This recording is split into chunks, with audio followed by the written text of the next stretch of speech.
begitulah, banyak yang mengheningkan cipta biasanya.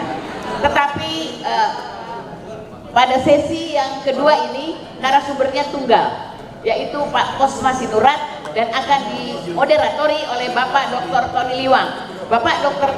Tony Liwang adalah sosok yang tidak asing lagi di dunia perkelapa sawitan. Kita beri aplaus dulu untuk mereka berdua. Silakan, Pak Posma Sinurat akan membawakan 3 materi sekaligus. Pabrik kelapa sawit tanpa kolam limbah, tanpa uap dengan daya listrik yang kecil. Kemudian topik yang kedua, mengubah limbah tandang kosong sawit dan limbah cair untuk dapat digunakan 100%. Tandang kosong menjadi gas dan listrik, limbah cair menjadi air jernih dan solid. Sedangkan yang ketiga, model konsep dasar peningkatan produktivitas pabrik kelapa sawit dengan GPS model. Pak moderator, waktu yang disediakan untuk sesi ini kurang lebih 2 jam karena ada 3 materi. Untuk itu waktu sepenuhnya kami serahkan kepada Bapak Dr. Tony Liwang. Terima kasih. Baik, salam sejahtera buat kita semua, selamat siang dan selamat kembali pada sesi yang kedua ini.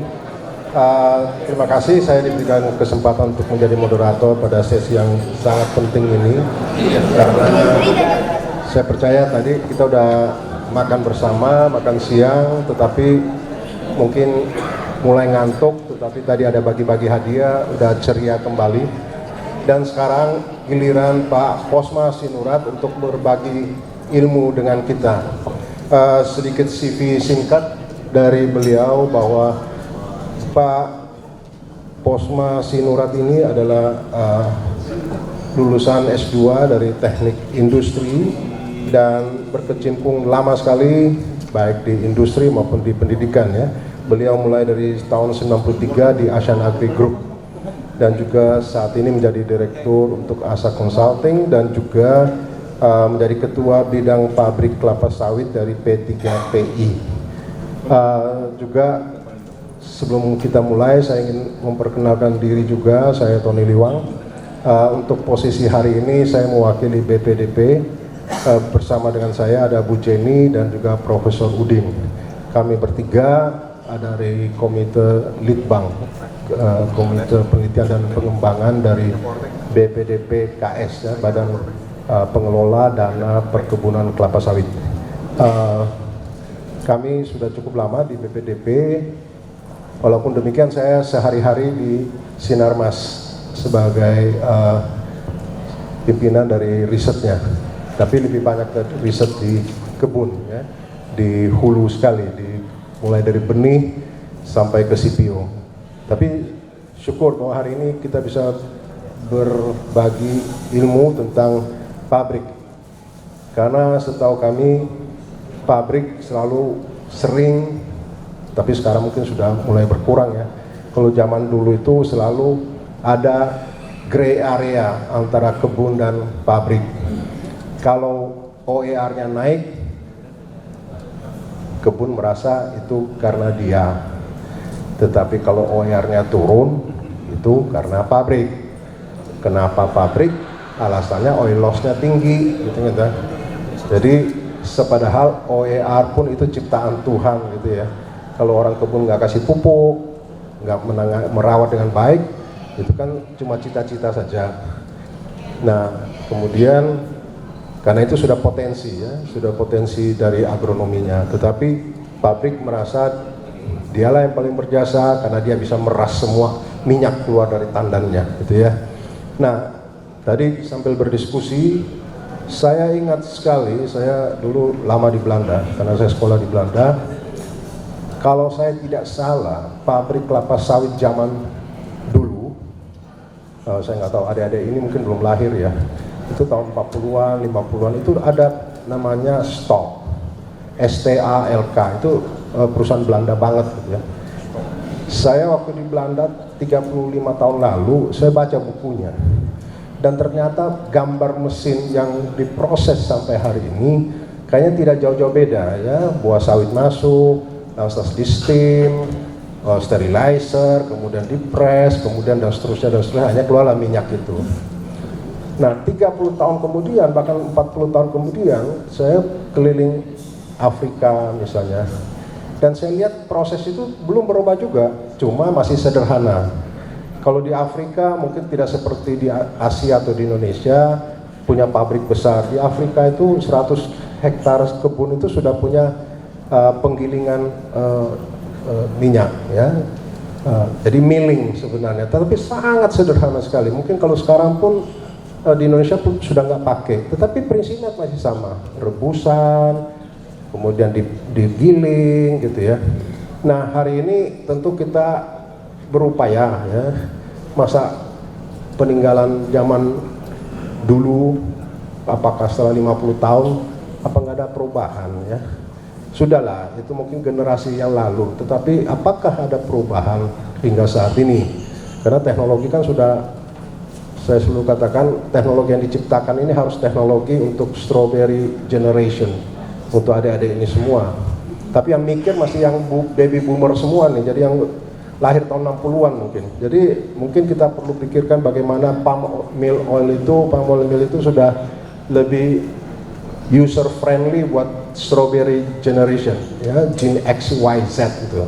Sehingga mereka bisa mengoperasikan dengan lebih baik, lebih tenang, lebih bersih, lebih akurat, dan seterusnya. Nah, salah satu terobosan yang mungkin bukan salah satu, karena Pak Posman ini akan men-sharing dengan kita bagaimana pabrik masa depan, ya. Masa depan pabrik no steam, less power, ya. Jadi kalau perlu tidak ada steam lagi kali ya. Kalau less power ya kita upayakan memang dengan tenaga yang sekecil mungkin. Ada 2 makalah yang akan dibawakan Pak Posma sebelum kita coffee break sebentar, kemudian kita lanjut. Yang pertama yaitu RT Eco Hybrid, ya, palm oil mill without effluent pond. Nah, jadi tidak ada lagi pome gitu ya. No steam and less power required. TR Eco Hybrid, pabrik kelapa sawit tanpa kolam limbah, tanpa uap, dengan daya listrik yang kecil ya. Kemudian yang kedua yaitu converting waste. Jadi EFB and POME to be 100% reused. EFB to be gas and electric power, and POME to be clean water and solid to change the waste. Jadi tandang kosong sawit dan limbah cair untuk dapat digunakan 100% kembali menjadi gas dan listrik, dan limbah cair menjadi air jernih dan solid. Nah, kita akan dengar dari Pak Posman dalam 1 jam ke depan kira-kira kayak gimana sih ya. Nah, satu saran saya, ini kan bukan sesi untuk kita sekedar mengetahui, tetapi khususnya buat adik-adik dari bangku kuliah, saya yakin tolong disimak dengan baik, dan nanti kalau ada ide untuk diteliti lebih lanjut tolong diajukan ke BPDP, karena ada penelitian untuk tingkat mahasiswa dan ada juga untuk tingkat yang lebih tinggi ya, untuk institusi. Mana tahu dari Pak Posma ini ada ide-ide lain yang bagaimana lebih baik, lebih efisien dan seterusnya. Mohon nanti kita ajukan ke BPDP, akan dibiayai penelitiannya, dan moga-moga untuk untuk manfaat buat kita semua ya. Baik, tanpa berpanjang lebar, silahkan Pak Posma untuk slide-nya. Oke, sudah siap. Terima kasih. Silahkan Pak Posma. Mari kita sambut Pak Posma. Baik, terima kasih banyak Pak Tony Lewang. Tadi saya tidak perlu memperkenalkan diri lagi karena sudah diperkenalkan. Selamat sore Bapak Ibu. Ya, terima kasih. Assalamualaikum. Om Swastiastu, Namo Buddhaya, Shalom, dan salam kebajikan. Oke, ini bagi saya sebenarnya presentasi ini tadinya saya pikir ini saya akan sulit ini. Kenapa? Akan banyak orang ngantuk. Tapi ternyata dari Primakom cukup membantu. Nah, gini ya, cukup membantu karena apa? Bisa jadi enak saya mempresentasikan.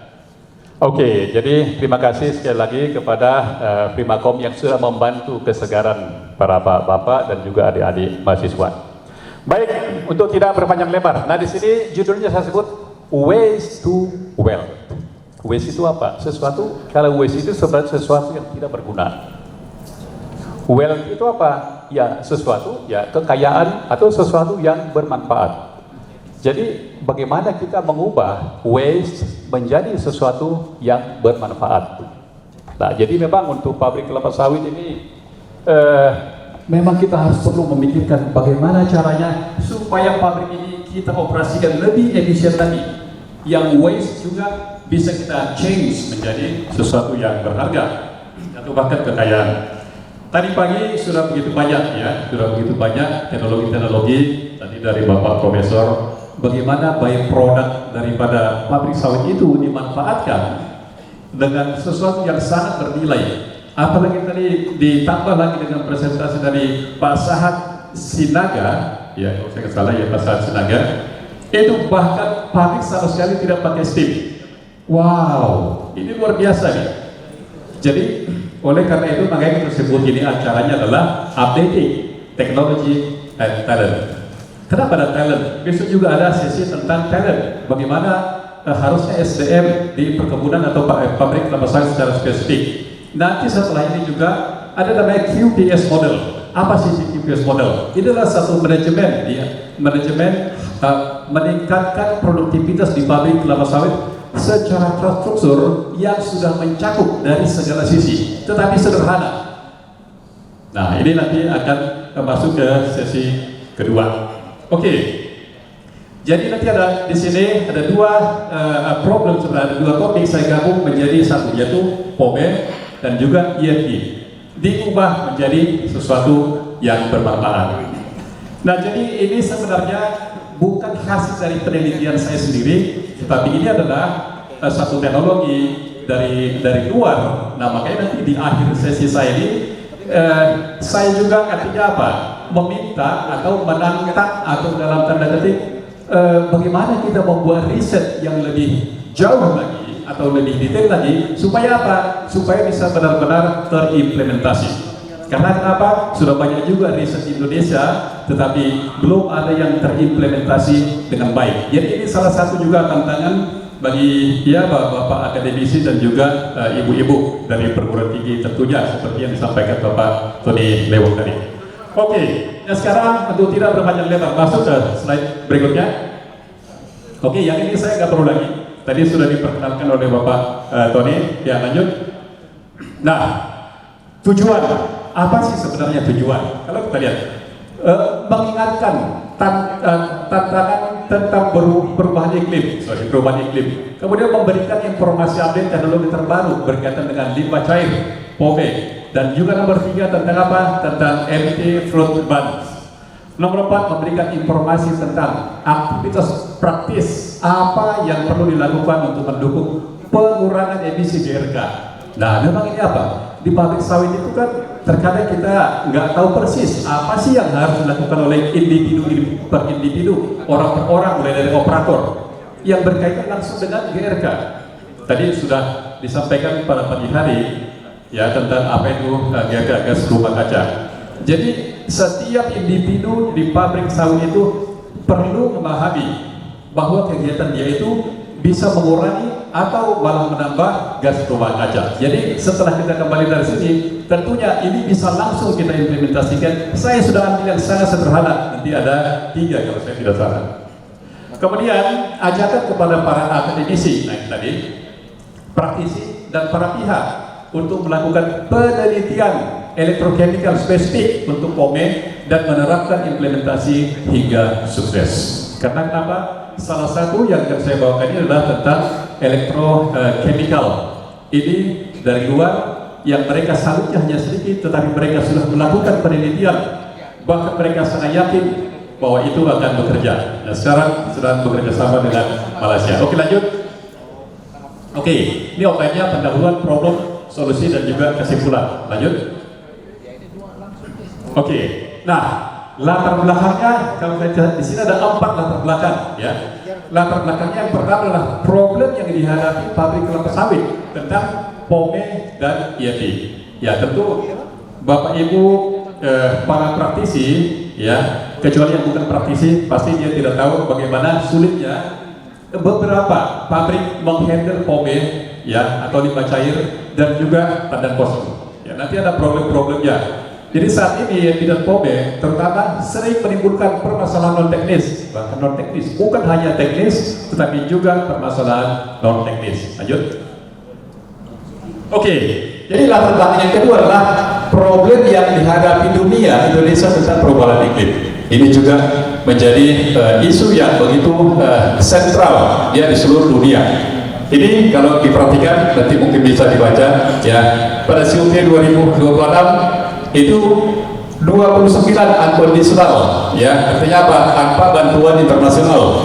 41%, 2 Oktober 22 dinaikkan lagi menjadi 31,89 dan 43. Ini adalah yang sudah komitmen Indonesia untuk menurunkan, berkontribusi untuk perubahan iklim, global warming, dan juga nanti dikaitkan dengan GRK lagi. Ini juga menjadi tanggung jawab kita para praktisi, ya, orang per orang, operator, wakil operator, asisten mandor, ini harus memahami, perlu memahami. Karena kenapa? Kalau mereka tidak diberikan edukasi, tidak ada kontribusi. Padahal apa? Setiap hari mereka bisa berkontribusi.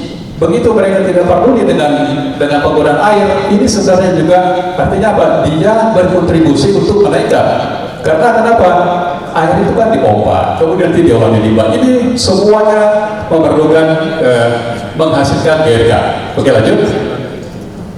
Oke, nah latar belakang yang ketiga, kepatuhan pada Perpres 98 tahun 2021. Nah ini, jadi ini di BUMN ini sudah diberlakukan, ya setahu saya di BUMN sudah diberlakukan, tapi di industri sawit swasta ini sepertinya belum, ya setahu saya belum, tetapi ini akan dalam waktu dekat akan diberlakukan. Coba kalau kita ini Perpres ini, ya ini tentang apa? Penyelenggaraan nilai ekonomi karbon untuk pencapaian target kontribusi yang ditetapkan secara nasional dan pengendalian emisi gas rumah kaca dalam pembangunan nasional. Nah, jadi ada instrumennya nanti apa? Ada instrumen perdagangan, ada instrumen non perdagangan. Jadi nanti Bapak Ibu para praktisi khususnya, ini akan ada carbon tax, akan dipajak itu. Begitu. Nanti kan pabrik itu harus dihitung berapa sih GRK-nya dan berapa yang harus diturunkan, itu nanti ada kontribusi juga. Jadi dalam perdagangan, jadi entitas yang mengemisi lebih banyak membeli izin emisi dari yang mengemisi sedikit. Mengemisi artinya mengeluarkan gas rumah kaca yang lebih banyak. Jadi harus membeli, artinya apa? Memang mengeluarkan uang. Dan juga ada offset emisi, entitas yang melakukan aktivitas penurunan emisi dapat menjual. Nah, menjual artinya apa? Di situ dapat duit. Nah, makanya minggu lalu ada berdiskusi tentang ini juga. Jadi presenternya itu disebut apa? Limbah memberi cuan, kalau saya nggak salah ya. Ya, memberi cuan. Karena ini, tapi orang yang tidak menerapkan ini atau yang kurang peduli akan mengeluarkan uang. Nah, jadi ini memang perlu kita perhatikan karena ada mekanisme tadi, ada dua instrumen, perdagangan dan non perdagangan. Dan ini adalah sesuatu yang wajib. Jadi ini memang sesuatu yang wajib. Sekarang masih belum terasa, tetapi sebentar lagi ini akan terasa. Oke, lanjut. Nah, sehubungan dengan Perpres 98 tersebut, semua perusahaan pengemisi gas rumah kaca wajib melakukan identifikasi sumber dan jumlah GRK-nya. Kemudian semua perusahaan pengemisi GRK wajib membuat dan melakukan program mitigasi atau pengurangan GRK. Jadi nanti ada lembaga validasi, ya mereka kita diminta, pabrik diminta untuk menghitung dengan ada standar-standar perhitungannya, nanti akan divalidasi lagi dari eksternal.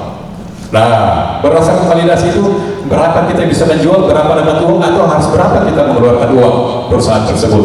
Nah, jadi tantangan orang pabrik itu nantinya bukan lagi hanya sekedar berapa OIR kita, tapi apa? Berapa GRK kita? Wah, ini tantangan cukup besar. Nah, makanya kita harus mempersiapkan diri sejak awal. Nah, di perkebunan itu 3 kelompok sumber GRK. ya, kelompok sama GRK operasional kebun, kemudian GRK proses perawatan tanaman, dan GRK operasional pabrik, limbah, boiler, genset, air, listrik, dan lain-lain. Nanti kita akan masuk ke limbahnya yang paling bawah. Oke, lanjut. Nah, juga latar belakangnya apa? Kepatuhan pada Permen LHK nomor 80 tahun 2019. Ini direvisi waktu itu tahun 2018. Ini sudah direvisi menjadi 2019. Adalah sparring. Ini sudah ada yang menggunakan ini. Jadi juga sebenarnya ini wajib. Ya, ini sudah ya mungkin sekitar 5% atau 10% pabrik sudah menggunakan ini. Ya, jadi kalau ini sudah ini memang sudah diwajibkan juga, walaupun ada sedikit. Oh, kalau sudah lain aplikasi, apakah menggunakan ini? Oh, mungkin harus buang ke sungai. Ini terkadang masih kontradiksi, masih belum begitu jelas. Karena ada, oh di beberapa tempat, oh karena lain aplikasi tidak perlu pakai ini. Tapi karena kalau buang ke sungai perlu pakai ini. Nah, oke. Ya, lihat. Ya, yang wajib adalah bagi 12 jenis industri. Jadi industri minyak sawit poin kelima itu adalah wajib. Nah, itulah latar belakang. Lanjut. Nah, jadi untuk menjawab tantangan tersebut di atas, maka para ahli, tadi nih para ahli, ya. Terkadang kalau praktisi ini memang tidak terlalu berpikir ke sana. Karena kenapa? Sudah disibukkan dengan day-to-day operation. Nah, sehingga apa? Yang berpikir itu memang harus para akademisi, ya, untuk melakukan riset. Ya, para riset juga, ya, itu berpikir untuk melakukan itu. Nah, sehingga memperkenalkan apa? Green technology, yaitu Arti-Eco, Remarkable Technology, Electrocarbonation, dan Oxidation. Tadi sudah disinggung juga dari pagi ini. Ada sedikit oxidation. Nah, kemudian biogas gasification, teknologi untuk mengubah ENI menjadi gas dan listrik. Nah, jadi inilah nanti pada sesi ini yang akan saya sampaikan, ya, secara umum, dan juga nanti ada sedikit detail, tapi mungkin itu tidak perlu disampaikan karena berhubungan dengan waktu juga. Oke, lanjut. Nah, kita lihat program POME. Jadi Bapak Ibu yang praktisi pasti, karena saya juga dulu ketika saya praktisi masih di pabrik, bahkan jam 3 pagi pun saya harus ke pabrik untuk melihat ini. Kenapa? Memastikan supaya tidak terjadi sesuatu. Kalau kita lengah, tiba-tiba yang datang masyarakat sudah demo, ya, sudah lengkap dengan foto-foto.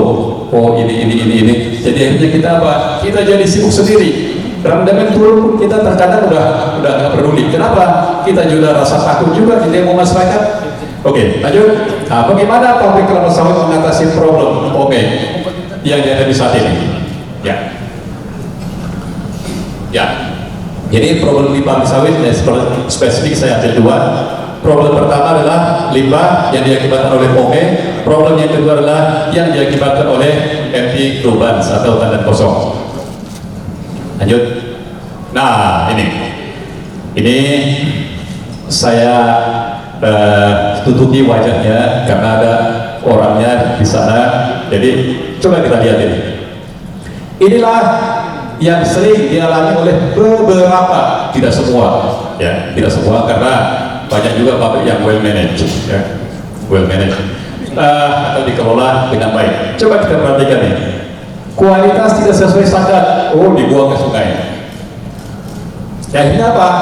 Tadi limbah bocor ke sungai, bukan dibocorkan sebenarnya, tapi memang bocor, ya. Ya, sepertinya mungkin ada yang bilang, Pak Posmeni tidak mengatakan yang sebenarnya. Oke, ya, bukan dibocorin, tapi memang bocor. Oke, kemudian coba lihat efeknya apa? Limbah akan membunuh ikan. Ini kalau sudah seperti ini Bapak Ibu, waduh, apalagi zaman sekarang ini, dalam hitungan beberapa detik ini sudah sampai ke KLH, LSM itu, sampai ke LSM, sampai ke KLH, sampai ke mana-mana nih, sampai ke media online, sampai ke media perkebunan juga. Ya, jadi ini benar-benar problem yang memang fakta realitanya dihadapi di pabrik kelapa sawit. Saya sendiri juga praktisi mengalami hal ini. Lanjut. Nah, bagaimana cara penanganan saat ini? Umumnya ditangani dengan 4 cara. Ini secara umum. Ini mungkin agak lebih dipercepat. Lanjut. Nah, penanganannya adalah kolam tambah dan aplikasi. Nah, ini kita lihat ini di pabriknya, kemudian itu kolam limbahnya, ini kebunnya. Coba lihat, yang keluar itu apa? Ah, ini jahat. Kenapa? Sistem terbuka. Nah, inilah bagaimana cara kita supaya CH4 ini tidak terbuang seperti ini. Karena kalau kita selagi kita masih menggunakan kolam sistem terbuka, walaupun cairannya kita aplikasikan ke kebun, masih tetap kita belum berkontribusi untuk mengurangi GRK.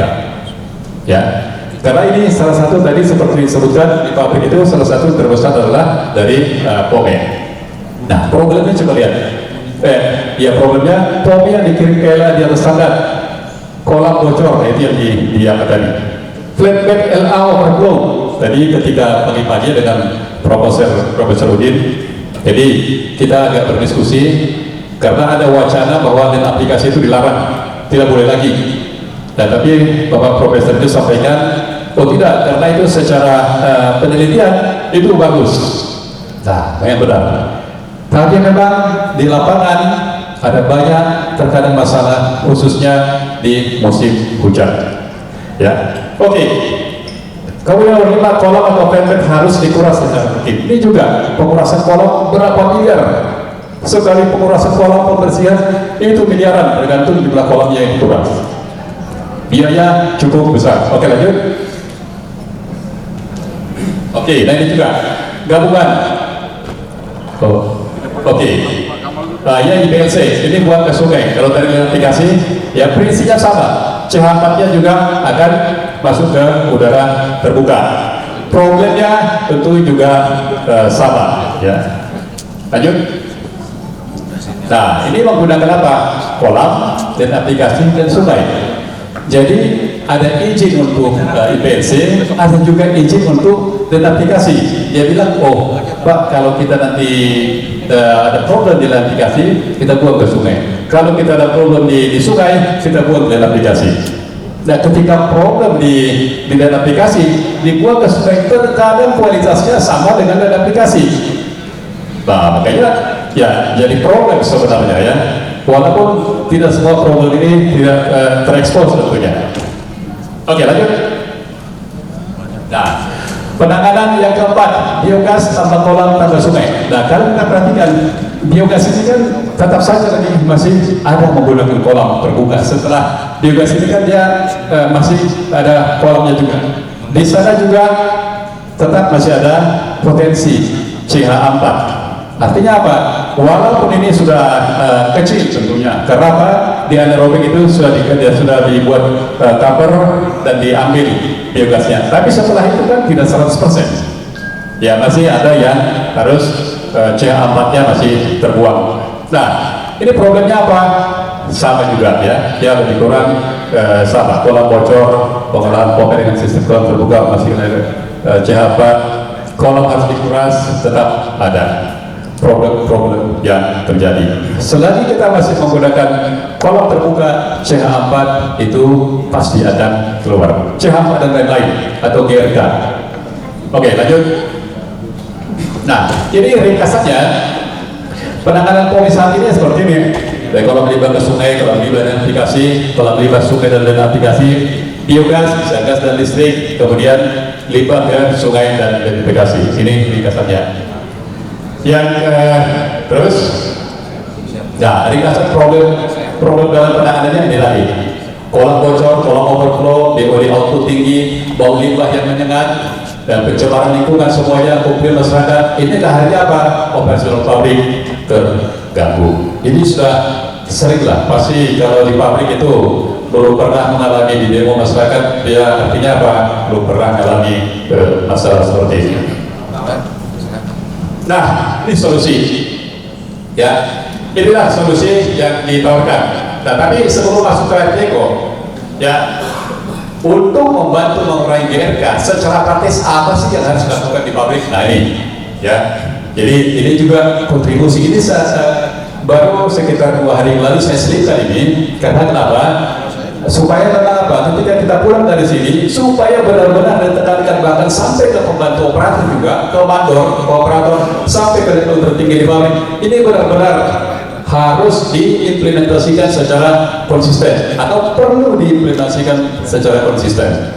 Memang ini ya di pabrik sudah banyak pabrik, oh ini tidak boleh seperti ini, tidak boleh seperti ini. Tetapi memang saya sering berkunjung ke pabrik ya itu masih oh ini seperti ini berkontribusi untuk menaikkan GRK juga. Nah, jadi semua orang di pabrik harus terlibat mengurangi emisi GRK. Ini merupakan kebiasaan sehari-hari. Oke, apa itu sebabnya? Coba lanjut. Nah, ini yang pertama itu ya adalah air, memanfaatkan air secara efisien. Nah, kalau ini tidak memanfaatkan air secara efisien, ini tubuh sana kemarin tidak ada manfaat, di sini sudah diikat-ikat, kemudian ini masuk ke parit, dan ini terus berulang-ulang. Ketika ditanya, apa air kan gratis? Nah, inilah sebenarnya pemikiran mindset yang harus kita perbaiki mulai dari tingkat yang paling atas gitu. Tidak ada istilah gratis. Memang ya, toh kita bayar pajak, ya kan? Kita bayar pajak juga airnya. Ketika kita pompa menggunakan listrik, harus merawat pompa. Ya tidak ada yang gratis. Kemudian kita treatment juga, kita olah dengan menggunakan bahan kimia. Nah jadi kenapa ini berhubungan dengan GRK tadi? Tadi ketika kita power listrik itu kan di pabrik itu dari boiler. Ini kan boiler juga mengeluarkan apa? Mengeluarkan GRK. Jadi semakin tinggi KWH yang kita keluarkan, semakin banyak bahan bakar yang kita bakar.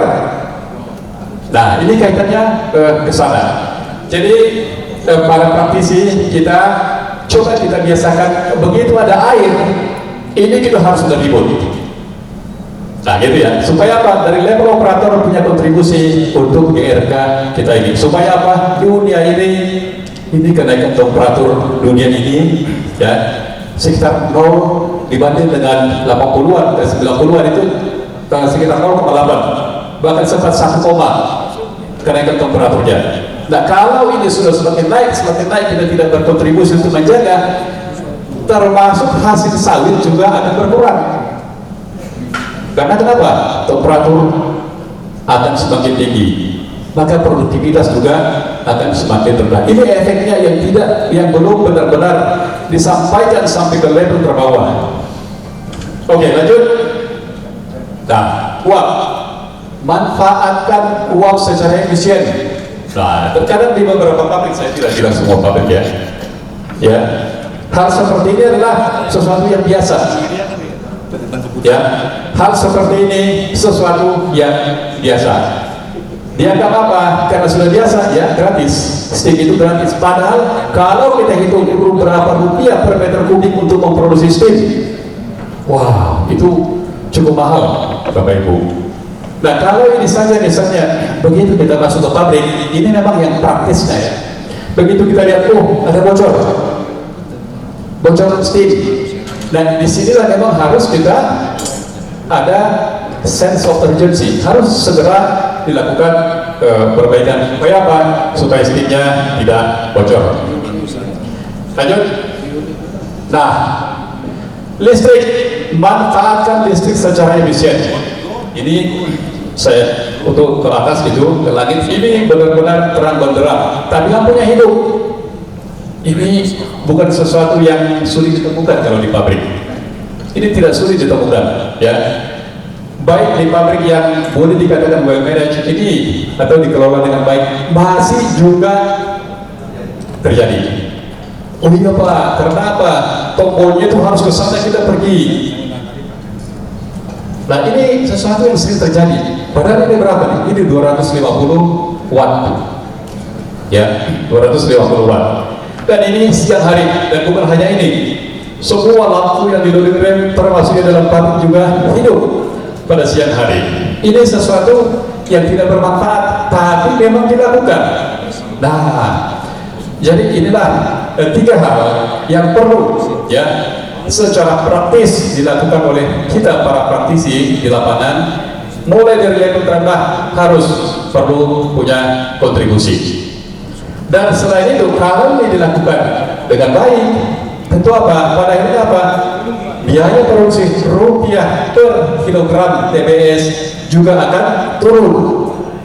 Nah, terkadang kan ini untuk menaikkan profit itu kan bukan hanya kita produksi sebanyak-banyaknya OER tinggi, bukan. Dengan mengurangi cost yang tidak penting juga bisa meningkatkan revenue. Ya, ini adalah bisa mengurangi cost. Ya, lanjut. Nah, kita masuk ke teknologinya. Ya, masuk ke teknologi. Nah, ini disebut Hybrid Advanced Water Treatment System. Jadi sedikit saya sampaikan sebelum masuk ke slide berikutnya. Jadi sebenarnya di Indonesia saya sudah lakukan baik berkomunikasi langsung dengan pabrik-pabrik tentunya karena saya juga adalah praktisi, dan juga saya tanya-tanya ke akademisi, dan juga saya search di internet ya. Jadi memang sudah banyak riset ya, sudah banyak riset yang tentang ini, tetapi masih fokus ke koagulasi. Yang oksidasi saya masih belum menemukan, walaupun katanya ada, tapi memang saya belum menemukan. Oke, lanjut. Nah, RTM adalah salah satu teknologi pilihan, ya, bukan satu-satunya, tapi ini adalah teknologi alternatif, ya, yang bisa kita gunakan untuk pengolahan pome. Lanjut. Nah, ini disebut apa? Remarkable Technology of Electrocoagulation Non-Oxidation. Jadi ini memang teknologi yang ya untuk saat ini kita sebut luar biasa. Ya, oke, lanjut. Oke, coba sedikit naik lagi. Nah, jadi sebenarnya prinsip utamanya di sana apa? To coagulate the pome, untuk mengkoagulasi. Sama di water treatment kita juga ada proses koagulasi ya. Ya, untuk dikumpulkan. To separate the cake itu apa? Ya, sejenis solid-solidnya lah. Ya, atau kotoran-kotoran atau polutannya. Kemudian yang kedua apa? To oxidize. Nah, kan di sana kan ada oxidation. To oxidize organic, to reduce the BOD and COD dan lain-lainnya. Jadi ada proses penurunan BOD dan COD, dan sesuai dengan standar. Kalau misalnya ada 6 standar ya, ada 7 standar yang harus dipenuhi. Oke, lanjut. Nah, jadi ini dapat mengolah 100% pome menjadi air jernih. Ingat ya, air jernih bukan air bersih. Nah, jadi ini air jernih, bukan air bersih. Dan solid dengan cara koagulasi dan oksidasi secara elektrik. Solidnya bisa menjadi pupuk, air jernihnya kembali digunakan ke pabrik. Lanjut. Nah, jadi ada sejarah singkatnya. Ini sebenarnya bukan teknologi baru. Ya, ini sama sekali teknologi ini, ya, elektrokimikal ini bukanlah teknologi baru. Ini coba lihat. 1889 ini di Inggris sudah dicoba menggunakan listrik untuk mengolah air. Jadi belum wastewater ya, belum dibacain. Jadi ini bukan sesuatu yang baru. Nah, kemudian tahun 1909 sudah menggunakan electrocoagulation, bahkan sudah dipatenkan. Ini ya sudah ratusan tahun yang lalu. Jadi pada dasarnya ini bukanlah teknologi baru, inilah teknologi yang sudah banyak digunakan di industri lain. Kemudian electrocoagulation ini pertama sekali digunakan secara besar-besaran tahun 46, 1 tahun setelah kita merdeka. Ini sudah digunakan secara besar-besaran di Amerika. Nah, sampai saat ini masuklah ke pengolahan limbah. Lanjut. Nah, ini secara singkat. Jadi ada proses pretreatment. Kalau Bapak Ibu lihat di atas itu ada 4, ada proses pretreatment, ya, ada proses coagulation, proses oxidation, dan post treatment. Nah, kalau proses pretreatment ini hanya sederhana saja, partikel-partikel besar dipisahkan. Nah, proses kuncinya ada di sini, koagulasi dan oksidasi.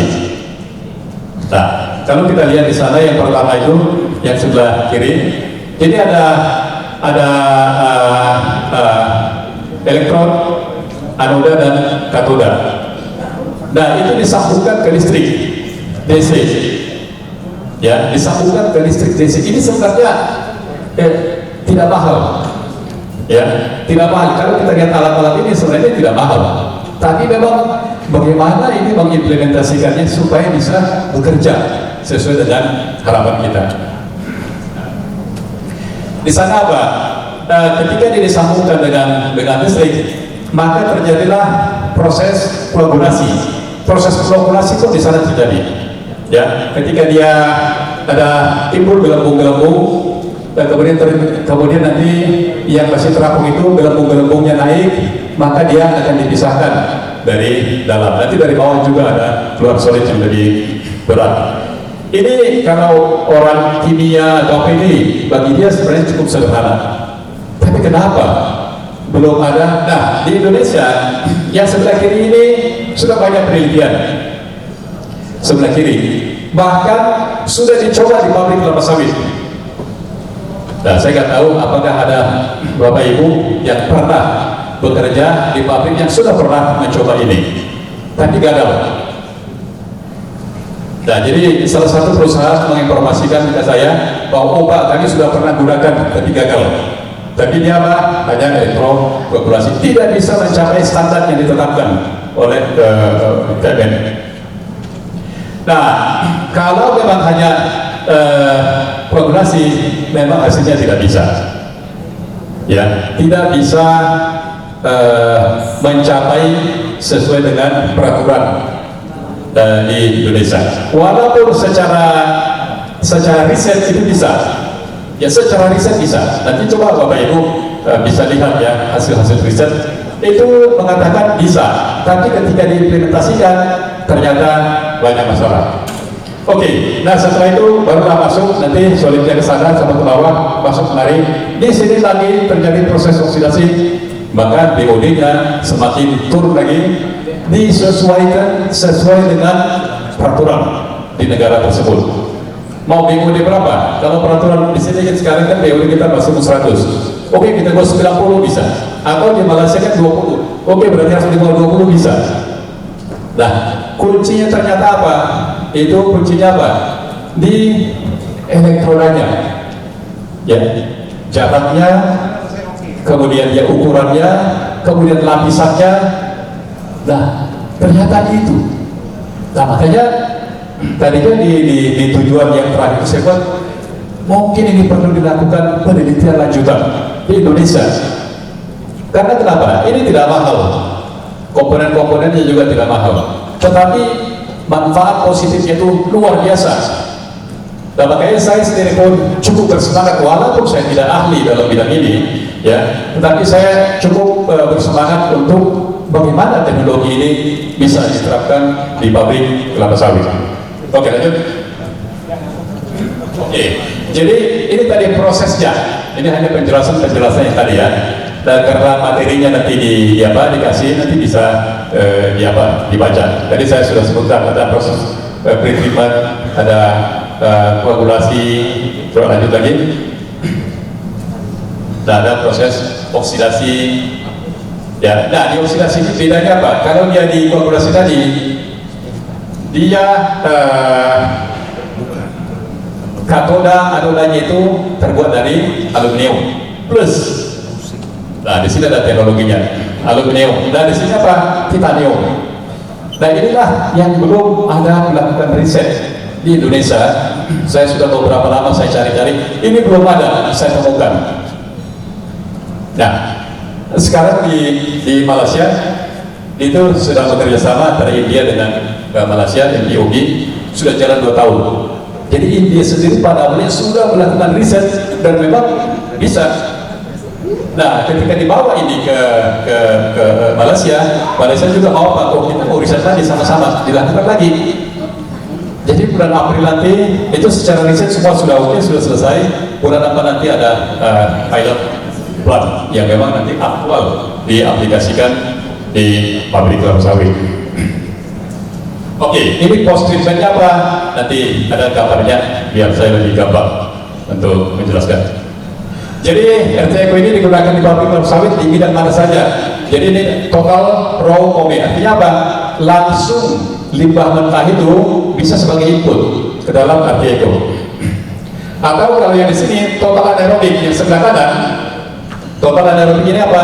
Ini ya ex biogas. Karena kan biogas itu masih menghasilkan limbah. Ini dia di sini diolah. Tentu sudah pasti teknologinya lebih mudah. Tidak sama. Di sana teknologinya sama, tapi tentu komponen-komponen ada yang berbeda, ya anoda dan katodanya. Nah, di sini apa? Ada selective solution for specific problem. Ada memang solusi-solusi selektif. Misalnya gini, waduh di tempat saya itu DOD-nya aja tinggi. Berarti ternyata mereka bisa spesifik untuk menghandle DOD saja. Nah, yang lain sudah oke lah. Hanya DOD, spesifik DOD. Oh, hanya TSS, spesifik. Jadi itu semua bisa dihandle. Jadi 3 area inilah yang bisa ditangani di pabrik kelapa sawit. Lanjut. Nah ini. Nah kira-kira seperti ini. Jadi RT-Eco untuk raw mobe. Kalau kita lihat di pabrik di sana, sepertinya ada yang hilang ya. Di sana itu harusnya ada seperti ini sebagai input. Mungkin sama seperti Ibu Jenny tadi hilang apanya ya. Ini ada hilang juga angka-angkanya karena di sana ada standar input ya. Nah, dia masuk ke pretreatment. Kalau kita lihat proses 1, 2, 3, dan 4 masuk ke pretreatment, nanti disaring di sana partikel-partikel sekitar 300 mikron. Kemudian setelah itu barulah masuk ke intinya yang 2 ini, proses 2 dan proses 3. Di sini inti yang paling utama. Nah, kalau Bapak Ibu lihat sebelah kanan ini ada green hydrogen. Nah, ini lagi tambahan. Jadi kalau dibuat H2 purifier bisa dapatkan hidrogen.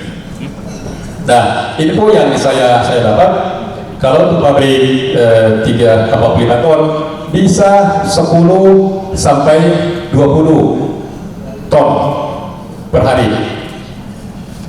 Ya. Oke, tapi itu sampingan. Nah, pada dasarnya ini, kalau bisa, kami nggak perlu yang itu, ini saja, nah, ini juga bisa masuk ke sini. Jadi setelah masuk di proses kedua, masuk proses ketiga, nanti outputnya apa? Di sana dia treated water. Nah, inilah yang output inilah bisa di-adjust. Mau berapa? Ya, mau DOD berapa? Adjustnya di mana? Ada flow-plating metal atau rod tadi. Itu yang jaraknya oke lah, tapi di 92 aja lah jaraknya dijarakin. Kalau mau lebih rendah lagi dirapatin. Nah, makanya kalau untuk riset sebenarnya secara logika saya ini tidak begitu sulit. Nah, makanya perlu dilakukan riset lebih lanjut. Nah, bagaimana di sana kan airnya, nah di sini bagaimana solidnya? Nah, nanti sejenis setelah di watering, nah kemudian solidnya bisa dibuang atau dimanfaatkan sebagai pupuk atau juga sebagai pakan ternak. Lanjut. Nah, ini RT-Eco ini untuk anaerobik.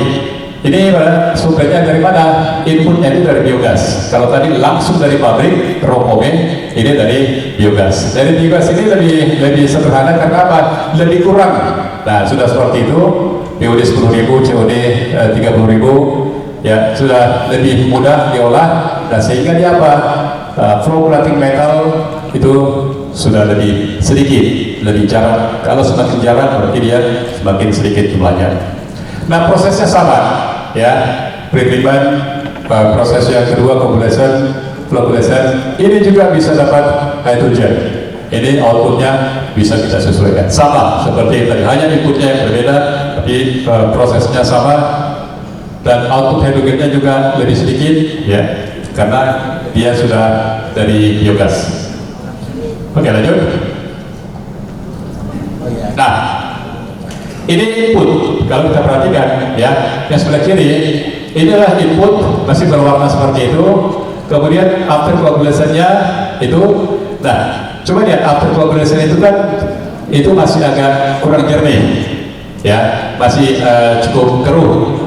Nah, tapi setelah after EO, ya, electro oxidation, ini uji cobanya dibuat plain filter. Ini ada dua kan, ada plain filter, ada charcoal filter, hanya filter yang berbeda. Nah, itu memperlihatkan hasil yang sudah seperti ini. Makanya dia air jernih, ya, air cukup jernih. Nah, makanya ini bisa digunakan kembali.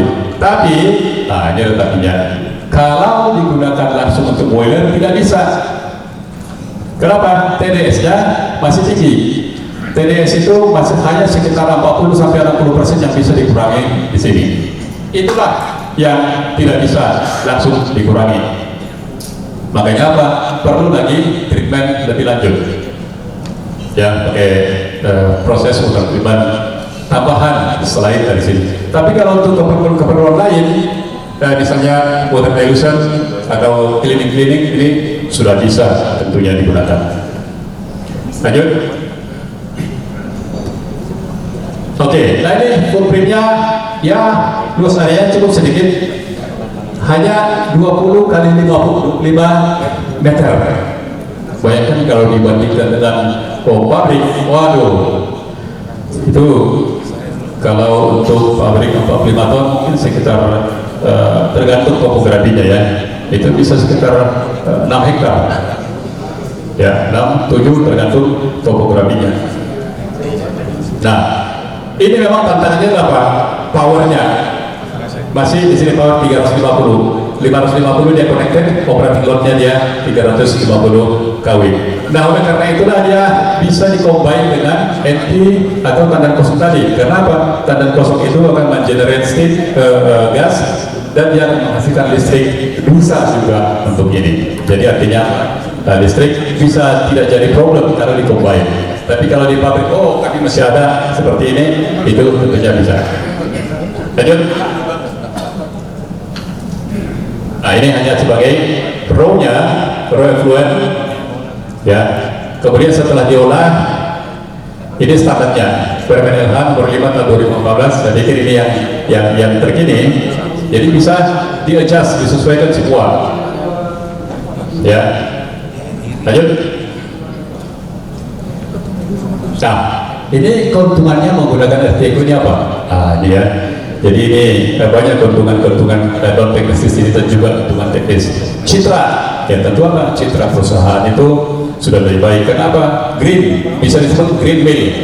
Apalagi nanti dikombin dengan tidak ada lagi empty buns yang harus dibuang sana, harus dibuang sini. Ini menjadi green. Nomor 2, manajemen pabrik dapat bekerja fokus pada operasional pabrik yang produktif, menangani losses agar rentemen lebih tinggi. Jadi kita tidak berpikir lagi tentang nanti hujan kemudian overflow, pasti orang kampung datang atau wartawan datang. Itu terkadang itu kita pikir selaku manajer. Lalu saya manajer, itu yang saya pikirkan. Karena saya sudah pernah disandra, dalam tanda petik ya, disandra oleh orang pendemo gabung dengan LSM, dan memang apa? Memang kami yang salah. Ya, memang kami yang salah.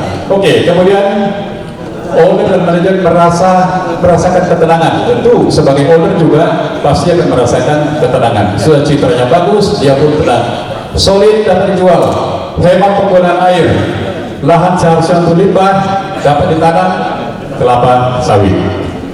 Nah, kalau dia 7 hektar kemudian ditanam sawit, berapa juta hasil per hektar per bulan? Ini juga kalau dihitung, wah itu bisa malah menghasilkan dari lahan yang seharusnya untuk limbah.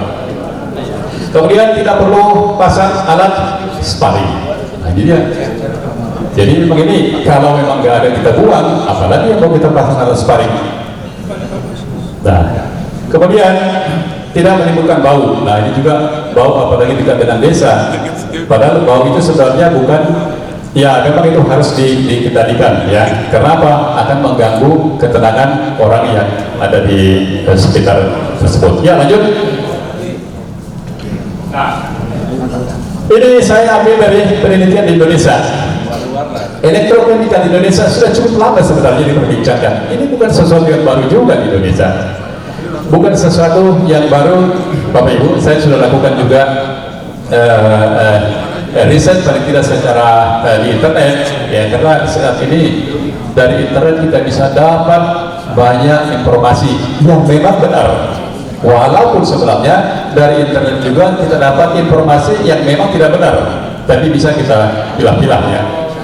Nah, ini sudah jumlah, bahkan apa, perguruan-perguruan tinggi juga sudah melakukan riset, bahkan BPPT juga sudah melakukan riset. Nah, ini kan apa ini?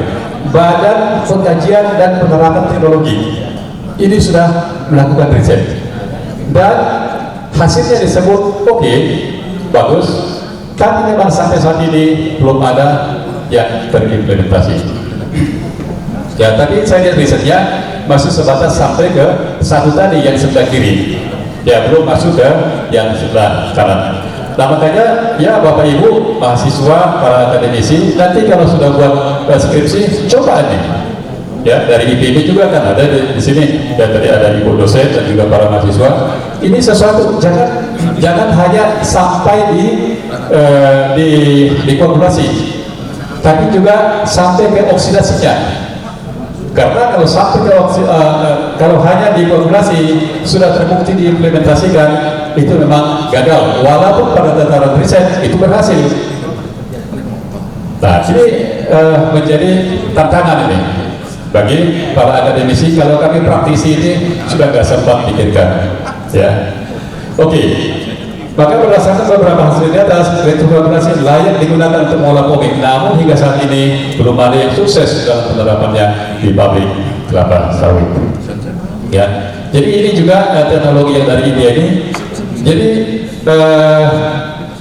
mereka juga sudah sekitar 40 tahun dalam industri ini, dan di industri lain tentu sudah berhasil, tapi di POME juga memang belum. Nah, makanya tantangan besar. Oke, lanjut. Nah, ini dia. Jadi beberapa riset yang saya lingkari itu, ya, yang saya lingkari itu masih semua koagulasi. Nanti Bapak Ibu ya secara khusus nanti para mahasiswa dan ibu-ibu bisa dilihat. Lanjut lagi. Nah, ini juga masih elektrokoagulasi. Dan ini sudah lama. Lamanya ya sekitar 20 tahunan. Bukan sesuatu yang baru. Tetapi kenapa India masuk di elektrokoagulasi dan mereka klaim berhasil, walaupun belum terimplementasi. Lanjut. Nah, jadi demikian ya tentang Arkeco. Dan sekarang kita masuk ke problem kedua, nah, yaitu apa? IFB. Ini sebenarnya IFB ini masalahnya tidak begitu besar jika dibanding dengan POME. Tapi kalau kita lihat tadi urutan kedua ya, tadi dari Bapak apa tadi ya, Pak Profesor, dan ini kan GRK dari CO2 dari tanakus itu pun itu cukup tinggi. Yang pertama kan POME, yang kedua itu adalah ketika kita lakukan handling IFB. Nah, progres yang terjadi pada sebagian pabrik, nah ini ya, yang ini saya sendiri sudah pernah alami ya, yang ini terbakar karena apa? Tidak diangkut sampai di lantai ya, karena buah yang diangkut ke pabrik tapi tanda kosongnya tidak dikeluarkan. Akhirnya apa? Ketika kemarau terjadilah kebakaran. Ini di pabrik, ini juga di luar pabrik, karena udahlah buang saja dulu ke luar pagar, yang penting bisa olah. Kalau tidak, ya pabriknya stop. Bayangkan, terkadang menggunakan 2 ekskavator, 3 ekskavator, pakai dump lagi, pakai traktor lagi, berapa banyak biayanya untuk menghandle ini. Ya, ini juga terbakar. Bahkan ada juga yang terbakar di kebun. Bahkan ada juga apa? Ketika misalnya ada orang yang benci dengan perusahaan, maka sengaja dia bakar malam hari. Nah, kenapa? Sudah kita persiapkan minyak di kebun. Jadi orang yang benci udah dia bakar malam hari, dia tahu. Oke, lanjut. Nah, ini secara singkat ringkasan problem penanganan IFB, ya, transportasi kurang, ya, menumpuk di pabrik, terbakar pada tumpukan, ya, pencemaran lingkungan, aplikasi di lapangan sulit, tidak tepat dosis, ya, kemudian kurang jelas manfaatnya, ini juga yang dialami ya. Walaupun pada tataran penelitian riset ini memang sangat bermanfaat, usaha-nya cukup bagus. Tapi memang secara teknisnya aplikasi di lapangan seperti kata Pak Profesor Udi tadi, mengangkutnya keluar aja sudah berapa biaya, dari pinggir jalan ke dalam lagi sudah berapa biaya, dan belum lagi tidak dihitung banyak perusahaan yang asal aplikasikan tapi tidak dihitung seberapa kebermanfaatan daripada aplikasi tandan kosong ini. Biaya handlingnya tinggi, keuntungan tidak jelas. Oke, lanjut. Nah, ini dari kelasannya juga pada IEB tandan kosong. Dan biasanya apa? IEB yang utuh dikirim ke kebun. Ya, dikirim ke kebun sebagai pupuk. Yang kedua apa? Oh, dikomposting dulu, jadikan kompos. Setelah itu baru dikirim ke kebun. Dan yang ketiga, oh, dipres dulu. Jadi press INT, ya, intibat yang sudah di press, bahkan ada yang sudah di spreader, itu jadi pellet. Ada juga yang buat kasur. Nah, ternyata dulu sempat orang dari China di ekspor ke China, ternyata buat kasur untuk penjara. Ya, di penjara-penjara itu kasurnya ternyata mereka pakai intibat. Bahan bakaran juga untuk boiler. Ini sudah banyak yang menggunakan ini di pabrik sawit. Oke, lanjut. Ya, solusinya apa? Nah, ini ya. Solusinya apa? Dengan adanya problem-problem di atas, solusinya apa? Ya. Lanjut, ini menggunakan apa? Thermochemical process. Kalau tadi elektrochemical. Ya, itu apa? Ya, unsur-unsur kimia dipicu oleh listrik. Ini yang dipicu oleh apa? Panas. Oke, lanjut. Nah, ini juga dipakai teknologi to convert EIB into gas to generate electric power. Jadi juga teknologi untuk mengubah electric bar serta kos menjadi daya listrik. Dan lanjut. Nah, untuk mengatasi masalah EIB yang dihadapi, biomass gasifier menjadi salah satu teknologi pilihan tepat. Nah, tadi di presentasi Pak Profesor juga dia menyebutkan juga gasifier. Ini pada dasarnya sama, ya, pada dasarnya sama. Cuma memang tujuannya tadi agak berbeda karena pada akhirnya di pellet juga dan juga ada charcoal. Oke, nah apa itu biomass gasifier? Oke, lanjut. Oke, ini suatu sistem dapat mengubah EIB menjadi gas dan gas tersebut menggunakan listrik. Jadi pada kosong gasifier jadi gas. Nah, ada gas engine, ya, gas engine, kemudian ke listrik. Lanjut. Nah, kira-kira seperti ini. Jadi yang pertama itu dari palm oil mill, EIB fiber, moisture sekitar, ini kalau EIB fiber berarti ini sudah XNP buns dan spreader. Kadarnya bukan lagi 70-an, tapi sekitar 50. Ini salah apa yang saya ketik. Sekitar 45 ke 50 itu setelah dipres. Tapi kalau dia masih utuh, belum dipres, itu sekitarnya 60 ke 70, ya sekitar itu. Nah, jadi ini dari pabrik ini artinya apa? Sudah keluaran dari ban press dan shredder. Nah, kemudian di sini yang berbeda ada EIB dryer. Jadi dikeringkan lagi lebih lanjut supaya apa? Mengurangi kadar air, supaya ini apa? Lebih mudah diolah di gasifier, di-convert menjadi gas. Kemudian nanti dari gasifier ini masuk ke nomor 3, masuklah ke gas genset dan digunakan lagi listriknya kembali ke pabrik. Nah, kalau dengan menggunakan sistem ini, jadi boiler itu ya beroperasi secukupnya mungkin sekitar 25-30%, bukan lagi untuk penerangan, tetapi untuk merebus dan juga pemanasan tangki. Oke, lanjut. Nah, ini secara singkat seperti ini. Jadi memang ini, ya ini sekali lagi di industri sawit, di ya secara khusus EIB ini juga belum diaplikasikan. Ya, belum diaplikasikan. Tapi teknologi ini juga, kalau Bapak Ibu search nanti, ini juga bukan teknologi yang baru. Ini sudah cukup lama sekali. Hanya mereka belum masuk ke para perusahaan pembuat ini, para vendor. Mereka belum masuk kemari karena apa? Dulunya itu kan Ya, kalau pabrik sawit itu ya gampang lah, peraturan dulu tidak terlalu ketat, kemudian dibuangi saja seperti itu, nggak masalah. Dan sekarang kan dengan adanya komitmen internasional terhadap perubahan iklim, nah ini akhirnya banyak sekarang perusahaan baik dari China, Indonesia, dari India dan Eropa ini menjual sistem seperti ini untuk diaplikasikan ke pabrik sawit, dan mereka sudah melakukan riset. Saya coba cari-cari di Indonesia juga belum ada. Tapi memang apa? Pemanfaatan empty bunch tentunya sudah ada ya. Itu diubah menjadi bahan bakar, nanti dia power plant, itu tentu sudah ada.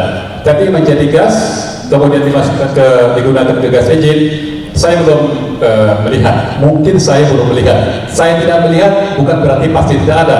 Ya, memang saya belum pernah melihat. Lanjut. Nah, ini dia prosesnya. Ya.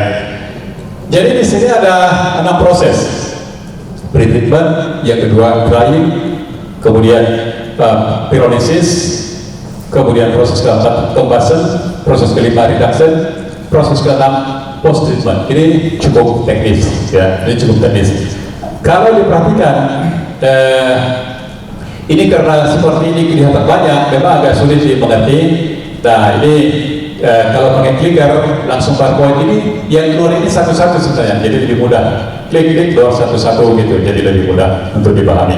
Tapi kalau Ibu lihat dari sana ada panah-panahnya, itulah dia prosesnya. Nah berawal dari sini dia di drying. Nah, jadi kata kunci di sana di reaktornya nih, disitulah proses utamanya di dalam reaktor tersebut. Kalau tadi dia di RTECO, dia proses utamanya di mana? Ada di koagulasi dan oksidasi. Nah, di sanalah di reaktor ini sendiri terjadi proses 4, drying lagi, bayangkan di sana drying lagi ya. Ada proses pengeringan lagi. Ya, kemudian ada proses pyrolysis ya, dan kita lihat di sana. Jadi dia panaskan dia tangan kosongnya untuk dikompos, menguraikan menjadi apa? CO2, kemudian CO dan biochar. Jadi sejenis apa yang hitam-hitam, sejenis arang lah.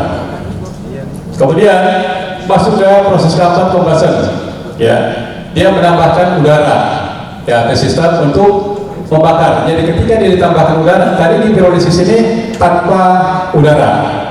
Jadi walaupun dia temperatur tinggi, tapi yang tidak ada udara tidak terjadi proses pembakaran. Tapi di sini ya terjadi proses pembakaran. Nah, kemudian yang terakhir di sini adalah reduction. Di sini juga charcoalnya itu, ya charcoal itu diubah lagi ya. Dia proses gas itu ada mulai dari pyrolysis, combustion dan reduction. Di situ jadi proses gasification-nya ya sampai ke sini, dan pada akhirnya nanti dari bawah juga ada keluar biochar ash. Jadi bukan biocharcoal, tapi dia sudah betul-betul dia es halus ya. Ini juga saya dapatkan adalah hasil uji coba dari India ketika kami berkomunikasi. Kebetulan saya sangat-sangat suka dengan teknologi yang berkaitan dengan bagaimana kita mengeliminir atau meniadakan atau kita waste menjadi wealth. Nah, sehingga saya dapat informasi-informasi yang cukup berarti. Ya, lanjut. Nah, ini adalah proses pada YB, seperti yang saya sampaikan tadi. Ya, pre-treatment, berarti pengeringan YB yang perlu menjadi 15. Nah, ini pada intinya di sana. Drying, pengeringan ini sudah masuk ke dalam reaktor tadi. Ya, H2O menjadi vapor atau vapor. Lanjut.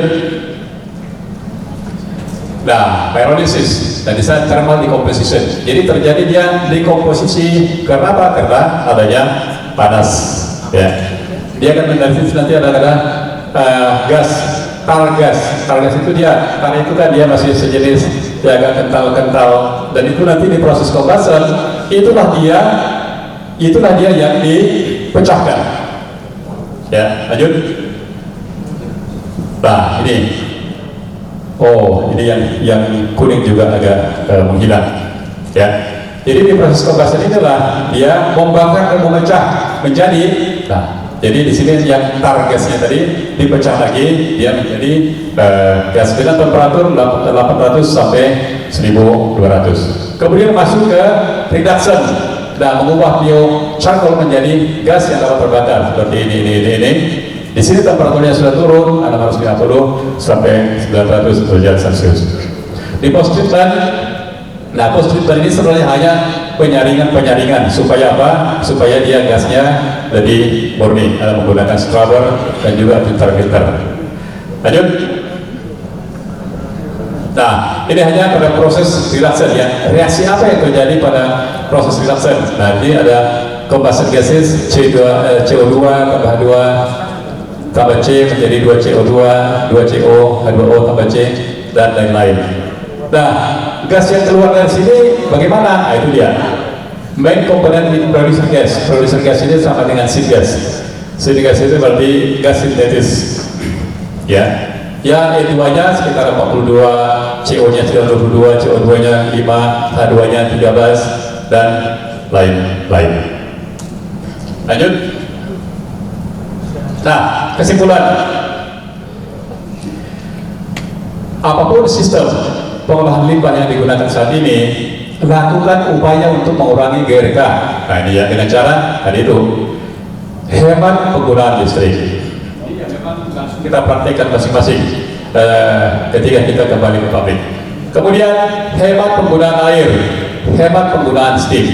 Ya, jangan ada steam yang terbuang padahal tidak diperlukan. Jangan ada lampu yang hidup padahal tidak diperlukan. Jangan ada air yang terbuang padahal tidak diperlukan. Yang kedua, persiapan diri untuk dapat mematuhi peraturan melalui Perpres 98/2021 tentang pengendalian emisi GRK yang mungkin akan diberlakukan segera pada sektor perkebunan swasta. Saya nggak tahu, BUMN kan sudah diimplementasikan. Ada nggak dari PTP di sini ya? Apakah sektor sawit juga sudah diimplementasikan? Ada nggak dari PTP di sini ya?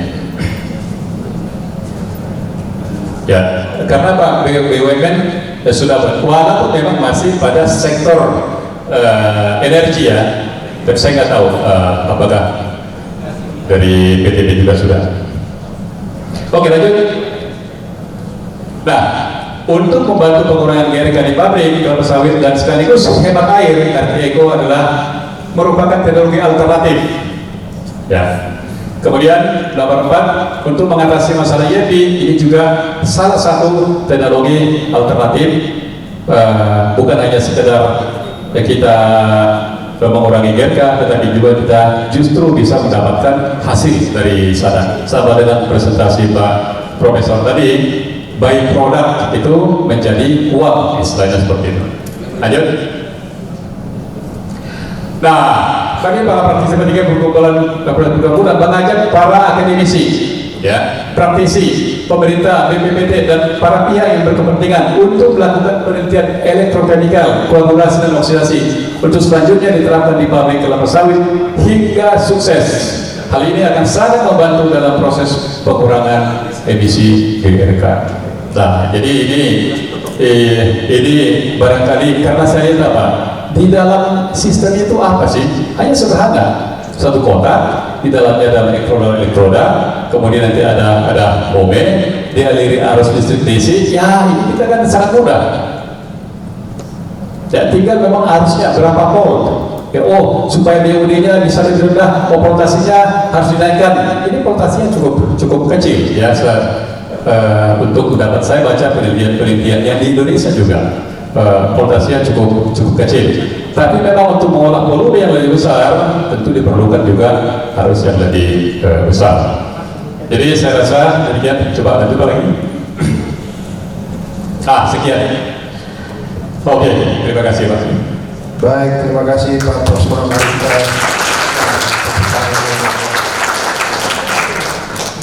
Baik, terima kasih. Kita belajar banyak dari Pak Prosper, sesuatu yang penting. Selama ini mungkin ya, karena kita di sawit ini kan 5 derajat lintang utara, 5 derajat lintang selatan, dan kita di daerah tropis, jadi air itu terkesan banyak gitu ya, hujan melulu gitu ya, banjir gitu ya, sehingga kita tidak efisien dalam penggunaan air. Tetapi konon kabarnya bahwa perang dunia yang akan datang itu pertarungan antara air, udara, dan darat. Karena itu 3 barang yang tidak akan bertambah. Tanah kan tidak akan bertambah kecuali tanah tumbuh gitu ya. Kalau air juga akan kemana-mana pun tetap itu saja. Udara juga demikian, tidak akan semakin bersih tapi cenderung semakin kotor gitu ya. Nah, oleh sebab itu kita kenal istilah reduce, reuse, dan recycle. Apa yang ditetapkan oleh Pak Posma tentu sangat bermanfaat untuk mereduce, mengurangi, mereuse, memanfaatkan ulang, dan juga merecycling. Nah, baik Ibu Bapak, saya tidak akan berpanjang lebar. Kalau ada pertanyaan dari floor, silahkan tunjuk tangan dan kemudian nama dan institusi di mana Anda berasal. Terima kasih. Silahkan, mungkin dari tengah dulu, dari mahasiswa ya.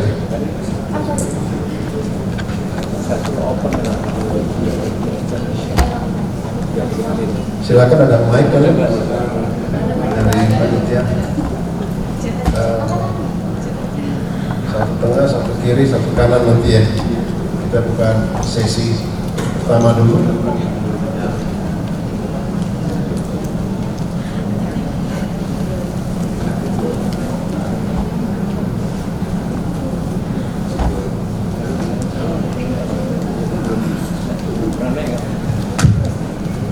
Assalamualaikum warahmatullahi wabarakatuh.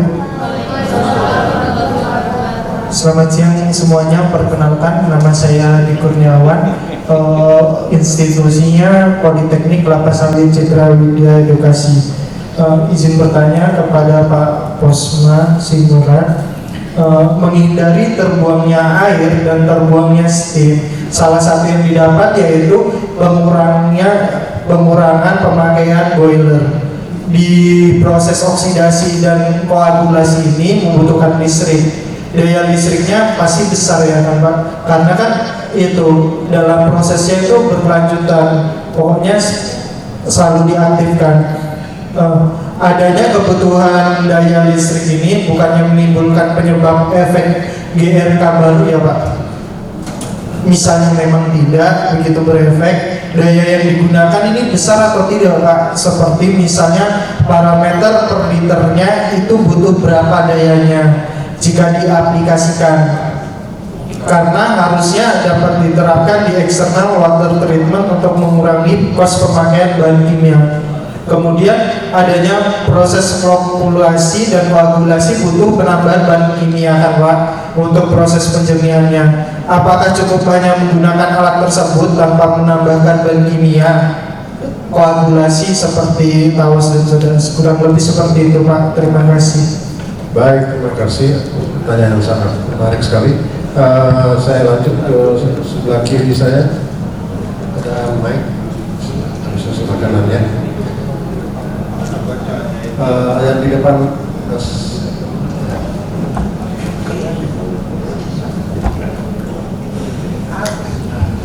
Oke, selamat siang. Assalamualaikum warahmatullahi wabarakatuh. Perkenalkan, saya Sarwan Alwan, Chief Engineering dari CBI Group. Untuk Pak Posma, saya sangat tertarik dengan presentasi mengenai pengolahan limbah cair setelah biogas.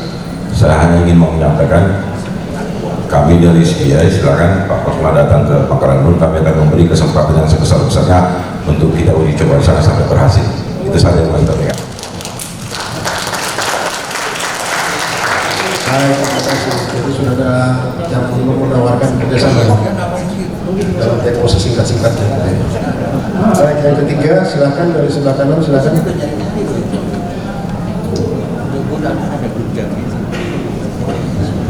Terima kasih Bapak. Nama saya Nur dari bagian Engineering PT Unggul Widya Teknologi Lestari. Jadi menanggapi tadi presentasi dari Bapak Posma tadi, dari awal kan kita dengar ada chemical itu kan Pak.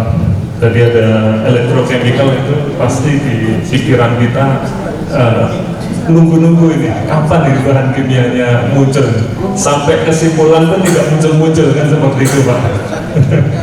Jadi saya baru teringat, oh iya, di dalam kimia itu kalau kita belajar di universitas itu ada jurusan kimia itu beberapa konsentrasi. Yang dikonsentrasi itu memang tidak ada nyampur-nyampur bahan kimia. Itu kayak elektrochemical tadi, termochemical, kimia komputasi itu nggak ada nyampur-nyampur, elusidasi, kimia fisika itu nggak ada nyampur. Gitu. Jadi bagi bapak-bapak yang mencermati dari awal sampai akhir kok nggak ada bahan kimianya. Gitu. Nah, masuk ke pertanyaan Pak, ada 3 pertanyaan dari saya. Yang pertama tentang byproduct atau waste tadi itu. Untuk yang RT Eco tadi Pak, yang electrocoagulation tadi. Nah, itu waste-nya itu apakah termasuk LB3 tidak? Karena dia pakai anoda katoda, elektroda. Nah, biasanya kan elektroda kalau di pabrik itu timbal ya, PB ya. Nah, itu kalau di dalam aki ya, baterai aki gitu, itu selalu harus di perlakuan khusus itu sebagai LB3. Nah ini nanti buangannya itu sebagai LB3 tidak seperti itu. Yang kedua pertanyaannya tentang berapa kosnya Pak, kos per ton TBS. Jadi kami tertarik ini, makanya berapa ton rupiah per ton TBS. Nah kemudian yang terakhir adalah byproduct. Oh ini, itu kan Bapak pakai anoda, elektroda ya Pak ya. Berapa banyak yang harus digunakan? Misalkan kalau pabrik saya 60 ton per jam, 60 ton per jam, per bulan harus ganti berapa elektroda gitu Pak. Karena pasti harus ada hitung-hitungannya untuk menentukan belakangnya itu nanti visible tidak, seperti itu kan, ujung-ujungnya kalau kami perusahaan pasti visible atau tidak. Terima kasih Bapak, selamat sore. Baik, terima kasih. 3 penanya pertama, mungkin cuma 2 sebenarnya, yang 1 langsung mengajak ke kebun. Baik, silakan Pak Posma. Yang pertama saya kira cukup jelas ya tentang daya listriknya bagaimana, dan juga koagulasi dengan menambah bahan kimia apa. Silakan Pak. Oke, baik, terima kasih. Tadi dari pertanyaan yang pertama, dari mahasiswa ya. Oke. Ya, dari adik mahasiswa Adi Kurniawan gitu ya. Nah, jadi dalam RT Eco ini kan menggunakan listrik besar. Jadi memang tadi seperti yang disampaikan itu, jadi connected-nya itu yang terhubung itu sekitar 550 untuk 45 ton. Kemudian digunakan itu operatingnya sekitar 350. Nah, kemudian ketika dalam menghasilkan listrik itu, apakah tidak tambah lagi ya GRK kira-kira gitu ya. Nah, jadi makanya kalau dikombin dengan tandan kosong tadi, dari sana akan dapat juga listrik. Artinya apa? Justru tandan kosong itu juga menghasilkan listrik. Nah, jadi pada dasarnya memang kalau tidak menggunakan itu tentu ya, tapi sudah lebih sedikit. Nah, gitu ya, dia sudah lebih kecil. Tidak meniadakan, tidak menghabiskan, tetapi dia memang berkurang. Nah, kemudian yang kedua, menggunakan bahan kimia. Tadi dari Pak Nur juga tadi dari Citra Wida ada singgung sedikit. Memang di sini tidak sama sekali tidak menggunakan bahan kimia. Nah, dia. Jadi kalau di pabrik sawit kan biasanya kita kan menggunakan bahan kimia. Oh, kita naikkan pH dulu. Oh, kita koagulasi dulu. Kemudian dari proses koagulasi, ya koagulasi. Itu memang semuanya menggunakan bahan kimia. Nah, ini memang sama sekali tidak menggunakan bahan kimia. Oke, kemudian tadi dari Pak Sarwan tadi dia bilang, oh kami siap untuk diuji coba sampai berhasil.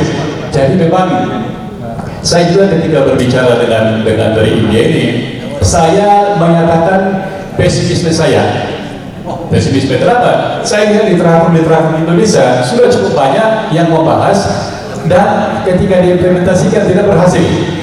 Nah untuk menjawab tantangan saya ini, dia bilang seperti ini. Dia bilang seperti ini. Jadi begini, tapi hanya satu di Indonesia, hanya satu. Kita bangun dulu dan mereka tidak perlu bayar apapun, sampai berhasil. Nah ini memang tantangannya, karena mereka benar-benar sangat confident dengan teknologi yang mereka buat ini. Karena mereka memang sudah berkecimpung lebih dari 30 tahun di industri lain. Nah makanya mereka tidak usah bayar dulu. Bahkan kalau sudah berhasil, bayar cicil saja, nggak langsung bayar lagi, hanya bayar DP kalau sudah berhasil.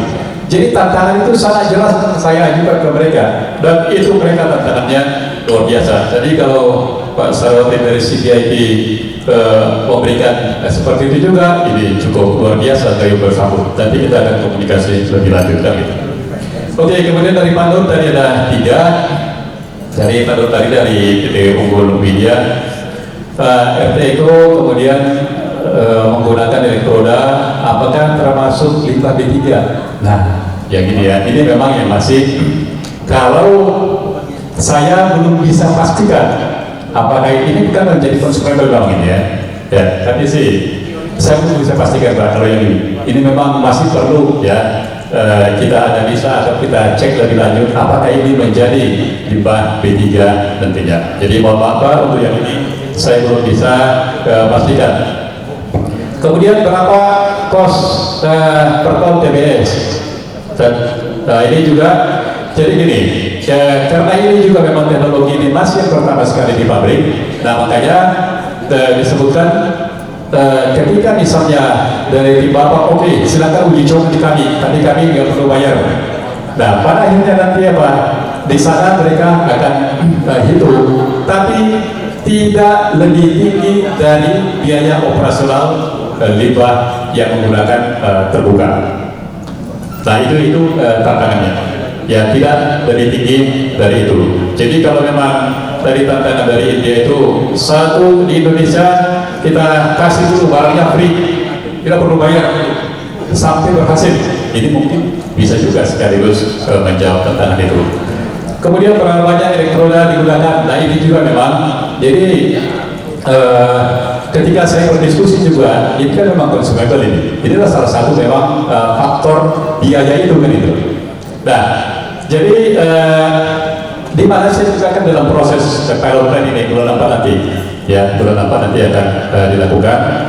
Nah, jadi berapa sih? Karena kan gini, range dari BOD itu kan cukup tinggi, ya. BOD itu kan range-nya cukup tinggi, minimumnya sampai maksimumnya.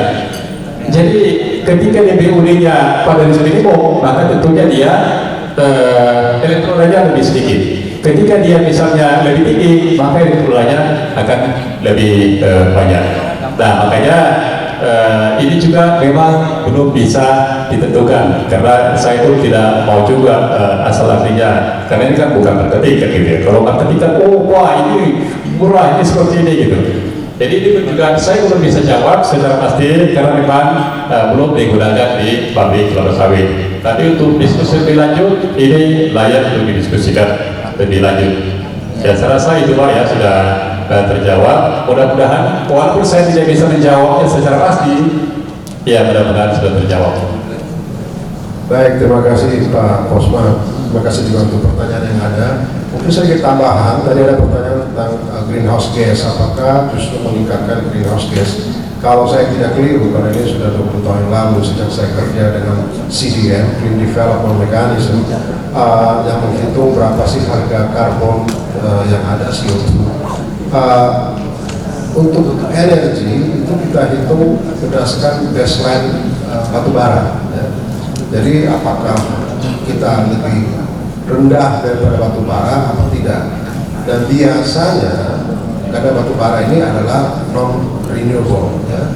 Nah kalau kita bisa melakukan dengan biomass, itu biasanya dianggap lebih rendah greenhouse gasnya karena renewable. Ya, itu pertama. Dan kedua, bahwa itu recycle, reuse, dan reduce. Nah itu yang mungkin sebagai informasi tambahan. Jadi pada saat kita menghitung greenhouse gas, baseline-nya apa? Nah secara internasional itu biasanya dihitung dari batu bara, ya coal. Berapa sih greenhouse gas coal kalau di-convert menjadi listrik misalnya? Nah itulah yang kita harus hitung di sana. Sebenarnya sudah banyak simulasi model. Mungkin Ibu Bapak bisa lihat bagaimana EFB greenhouse gasnya berapa, kalau yang listrik berapa. Jadi energi jadi berapa ya. Kalau bapak-bapak dari praktisi ingin menggunakannya, kalau ada tim yang cukup solid, silahkan bapak bisa membeli program namanya SIMAPRO. SIMAPRO itu untuk menghitung karbon yang Anda keluarkan untuk memproduksi 1 kilogram CPO misalnya, mulai dari bibit, pupuk, pesticide, proses dan seterusnya. Itu sudah ada juga publikasinya. Jadi kalau dari perusahaan ini mengatakan bahwa CPO saya adalah low greenhouse gas emission, Anda bisa hitung sendiri ya. Jadi apakah itu plus point buat perusahaan Anda atau justru menjadi tantangan buat perusahaan Anda untuk menurunkan greenhouse gas tersebut.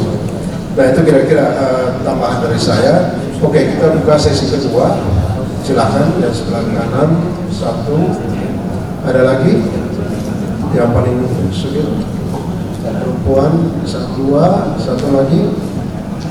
Kalau enggak 2 dulu, karena nanti ada sesi berikutnya yang Anda bisa bertanya lagi ya. Silakan. Terima kasih Pak. Saya Robinson Aryawan dari Lampung Pak. Tadi saya cuma mau menambahkan untuk segi kos Pak, yang seperti yang dibilang Pak, mengikuti dari materi tadi, itu memerlukan daya 500 kW ataupun yang terpakai 300 kW untuk sekitar 600 meter kubik bumi.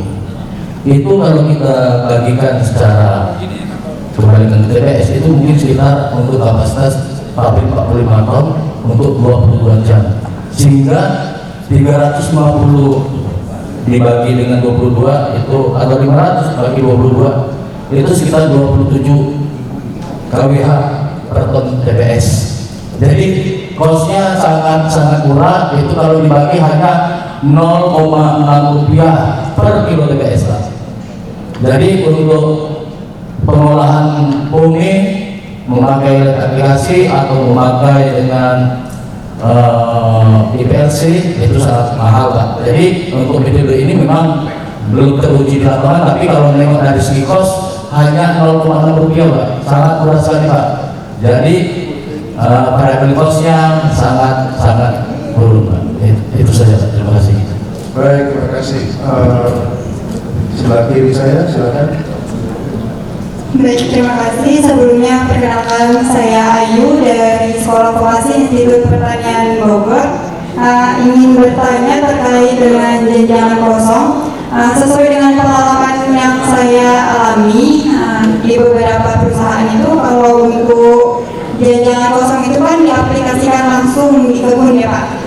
Sedangkan kalau ditinjau lagi masih banyak sisi kekurangannya. Salah satunya itu tumpukan janjang kosong yang terlalu kering dapat menyebabkan kebakaran, lalu dia dapat menyebabkan hama, lalu kandungan sebenarnya belum jelas walaupun sudah dikatakan sebagai pupuk organik.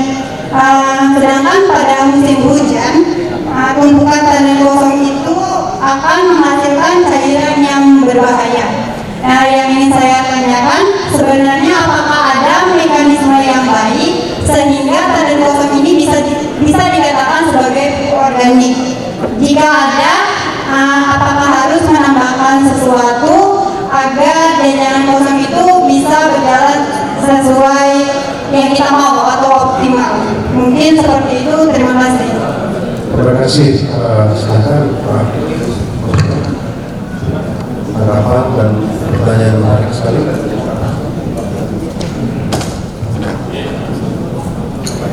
Ya, tadi yang pertama tadi bukan pertanyaan, itu justru membantu, gitu ya.